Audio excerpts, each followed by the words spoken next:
राजस्थान के अंदर सियासत के अंदर शतरंज का खेल देखने को मिल रहा है। ये शतरंज के खेल के अंदर तो आप सभी को पता है कि दो मोहरे होते हैं, लेकिन यहां पर मोहरे कोई और नहीं बल्कि कांग्रेस पार्टी के अंदरूनी विधायक ही होते हुए नजर आ रहे हैं। आप सभी को बता दें कि एक तरफ तो सीएम अशोक गहलोत का गुट है तो दूसरी तरफ सचिन पायलट का गुट है। दोनों एक दूसरे के ऊपर आरोप प्रत्यारोप लगा रहे हैं। एक तरफ चाहते हैं कि जिन विधायकों ने बगावत करी थी उनके विधायकों के जो मुखिया हैं सचिन पायलट, उनको मुख्यमंत्री नहीं बनाया दिया जाए, और वहीं विधायक ये भी चाहते हैं कि मुख्यमंत्री उन्हीं को बनाया जाए जो राजस्थान के अंदर जब इन्होंने बगावत करी थी तो राजस्थान की सरकार बनाने के अंदर उनकी सबसे महत्वपूर्ण भूमिका रही थी, और उनका नाम सीपी जोशी है। लेकिन ये कयास का सिलसिला तो जारी रहेगा। मैं आज आप सभी को राजस्थान की सरकार के अंदर जो ये अंदरूनी कलह चल रही है उससे रूबरू कराने जा रहा हूं। एक तरफ मंत्री कहते हैं कि मंत्री बावड़े हो चुके हैं। जी हाँ, ये हमारा कहना नहीं है। राजस्थान की सरकार के अंदर एक मंत्री का दूसरे मंत्री के ऊपर आरोप है, और यह आरोप कोई और नहीं बल्कि राजेंद्र सिंह हुड्डा लगा रहे हैं, वो भी राजस्थान की सरकार यानी कांग्रेस की सरकार के अंदर सबसे वरिष्ठ मंत्री शांति धारीवाल के ऊपर। क्या कुछ कहना है, सीधा देखिए। ये बावड़े थे, इनको पता नहीं था। ये विधायक, ये मंत्री, ये धारीवाल इस डोकरे ने कर दिया सारा बुजुर्ग आदमी। 80 साल के हो गए, बुद्धि खराब हो गई धारीवाल जी की। उनके दिमाग का अलाइनमेंट खराब हो गया।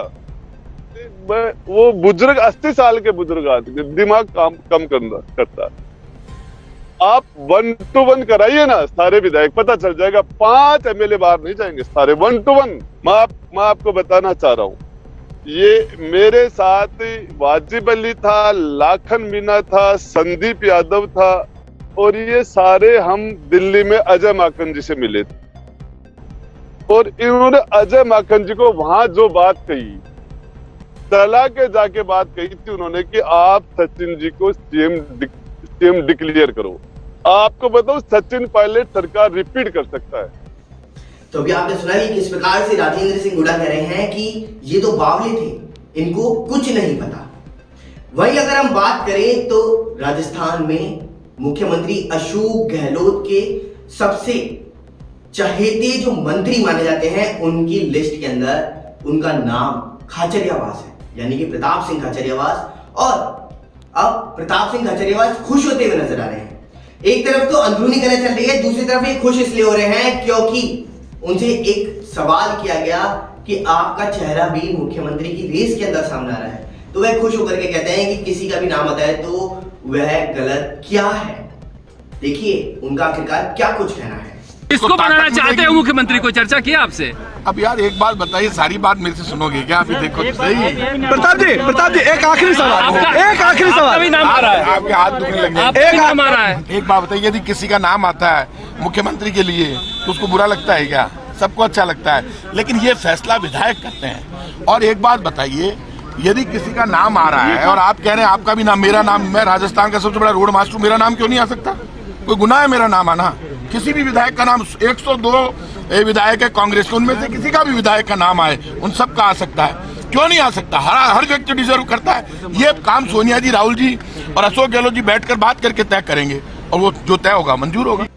अब बात करते हैं स्वायत्त शासन मंत्री शांति धारीवाल, जिनके घर के ऊपर सभी ने इस्तीफा सौंपा था जब अजय माकन यहाँ पर आए हुए थे और मल्लिकार्जुन खड़गे भी आए हुए थे विधायकों से 1 to 1 बातचीत करने के लिए, एक प्रस्ताव पारित कराने के लिए। तो इनका कहना यह है कि राजस्थान के अंदर जब बगावत की गई थी सचिन पायलट की तरफ से, तो इन बगावती चेहरों को आखिरकार सीएम क्यों बनाया जा रहा है, और अजय माकन को भी अब इससे हटा दिया गया है, दिल्ली वापस बुला लिया गया है। तो आप पूरी राजनीति समझ सकते हैं कि क्या राजस्थान के अंदर राजनीति चल रही है। देखिए उन्होंने क्या कुछ कहा। दूर करें, मैंने कहा अभी ठहरिए, स्पीकर साहब को भी जो है आप सोच विचार कर लेने दीजिए। सरकार गिराना चाहते हैं। कौन? सरकार हो जाए। आप वो क्या चाहते हैं? वो तो ये चाहते हैं कि ये सरकार बनी रहे। जो गिराना चाहते थे उनको पुरस्कार न मिले, लेकिन सर आप आरोप लगा मैं बात कह चुका आपकी, सर अजय माकन पर मैं आरोप, आपके सारे सवालों का जवाब दे चुका हूँ। सर जनरल सेक्रेटरी पर आप आरोप लगा रहे हैं तो क्या आला कमान से आप मांग करेंगे उनके खिलाफ कार्रवाई की भी?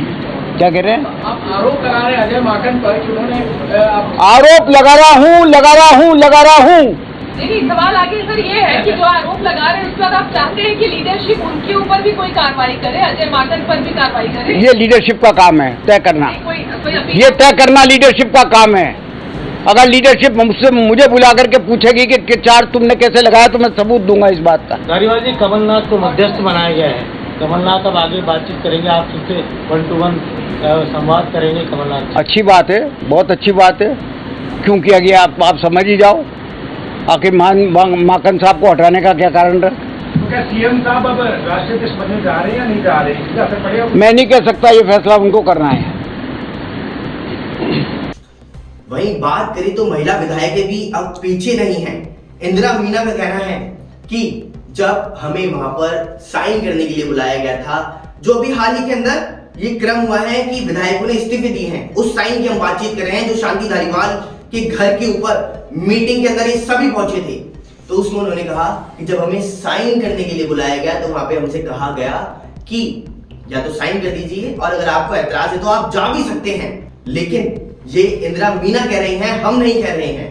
तो आप इससे अनुमान लगा सकते हैं कि जब वह साइन करने के लिए तैयार ही नहीं थी तो आखिरकार उन्होंने साइन क्यों किया और क्या कुछ वह कह रही हैं, सीधा सुनिए। सीधा यहाँ पहुँचे तो चिट्ठी वो सभी के द्वारा सभी को साइन करवाए जा रहे थे।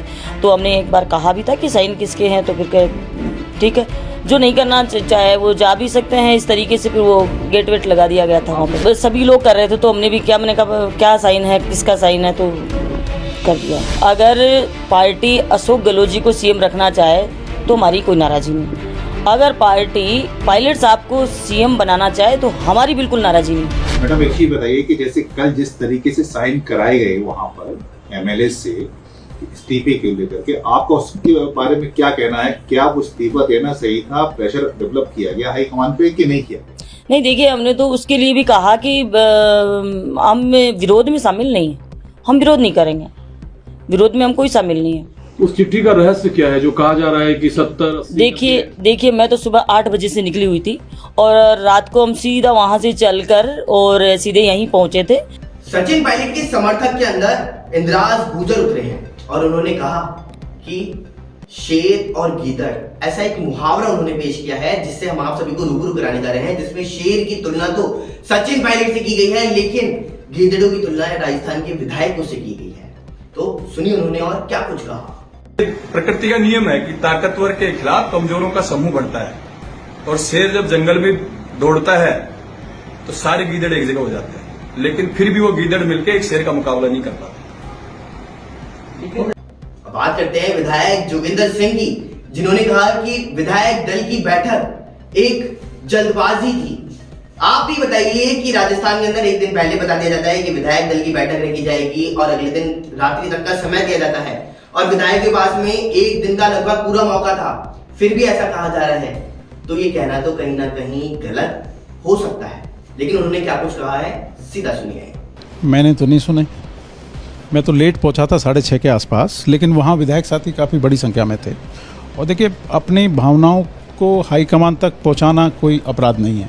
मैं समझता हूँ कि सब विधायक साथियों ने वहाँ अपनी जो भावना थी उसको हाईकमान तक पहुंचाया। परिस्थितियाँ रही ना, मैंने अभी पहले भी बताया, फिर मैं बताना चाहता हूँ कि एक तो जो विधायक दल की बैठक थी थोड़ी सी जल्दबाजी का निर्णय था, क्योंकि समय नहीं था। शनिवार की रात को बताया गया 10 बजे के आसपास, रविवार में 7 बजे मीटिंग थी शाम को।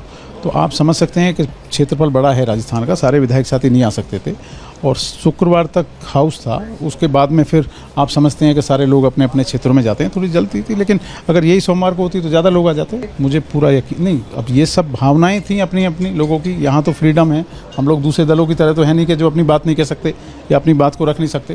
तो अपनी जो बात थी बैठ के सारे साथियों ने कांग्रेस हाईकमान तक पहुँचा।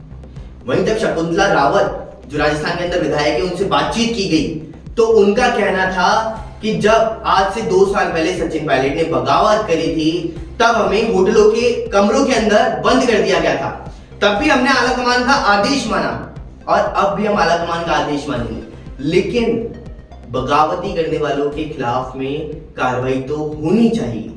और क्या कुछ उन्होंने कहा है, सीधा सुनिए। हमने कौन सा गुनाह किया था? हम ही को कहा गया कि भाई नहीं आपको यहीं रहना है, अशोक जी के साथ रहना है, तो ही तो हम वहाँ होटल में बंद रहे, इतने दिन तक रहे कि नहीं रहे? या तो हमें पहले ही कह देते कि भाई जाइए आप कुछ भी करो, तो ऐसा थोड़ी था। हम तो आपके आदेश की पालना करिए, कांग्रेस पार्टी के आदेश की ही हमने पालना करी, हमारे प्रभारी महोदय सोनिया जी और राहुल जी के आदेश की पालना करी हमने, तो भाई यहीं रहना है आप सबको, तो हम वहाँ रहे। हम इतने सारे सुन के कष्ट सहन करके भी वहाँ रहे, और किस तरीके से रहे उस समय को शायद कोई भुला नहीं सकता। तो हम तो अभी भी उनके आदेश की पालना करेंगे और कर रहे हैं, आगे भी करेंगे।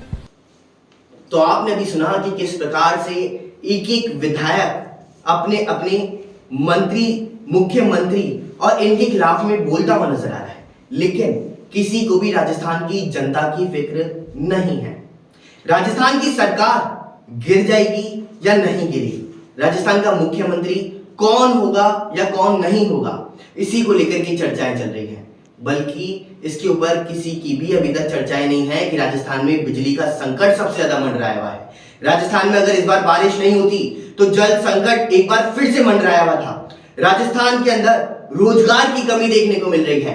राजस्थान के अंदर शिक्षा लगातार निचले स्तर के ऊपर पहुंच रही है। इन मंत्री और विधायक जिनको राजस्थान की जनता ने चुना है, वह राजस्थान की जनता की नहीं सोच रहे हैं, बल्कि अपनी सरकार बचाने में लगे हुए हैं। तो क्या ऐसा होना सही है? क्या राजस्थान के अंदर सही प्रकार से शासन प्रशासन चल रहा है? यह सवालिया निशान पूरी राजस्थान की जनता लगाती हुई नजर आ रही है, क्योंकि आप अपनी ही पार्टी के अंदर एक दूसरे के ऊपर आरोप और प्रत्यारोप लगा रहे हैं, जबकि यह सिलसिला तो पक्ष और विपक्ष के ऊपर होता है, लेकिन ऐसा देखने को नहीं मिल रहा। तो आज राजस्थान की जनता यह जानना चाहती है कि राजस्थान की जनता का आखिरकार मसीहा कौन होगा, कौन राजस्थान की जनता के लिए काम करता हुआ नजर आएगा, ना कि राजस्थान की जनता यह चाहती है कि जिन्होंने उसे चुना वह आपस में ही लड़ते हुए नजर आए। तो हाल फिलहाल तो इस रिपोर्ट के अंदर इतना ही। आगे क्या कुछ राजस्थान की राजनीति में होता रहेगा, हम आप सभी को उससे जरूर रूबरू कराएंगे। तो फिलहाल न्यूज़ 19 की इस खास पेशकश के अंदर इतना ही। बने रहिए न्यूज़ 19 के साथ। नमस्कार।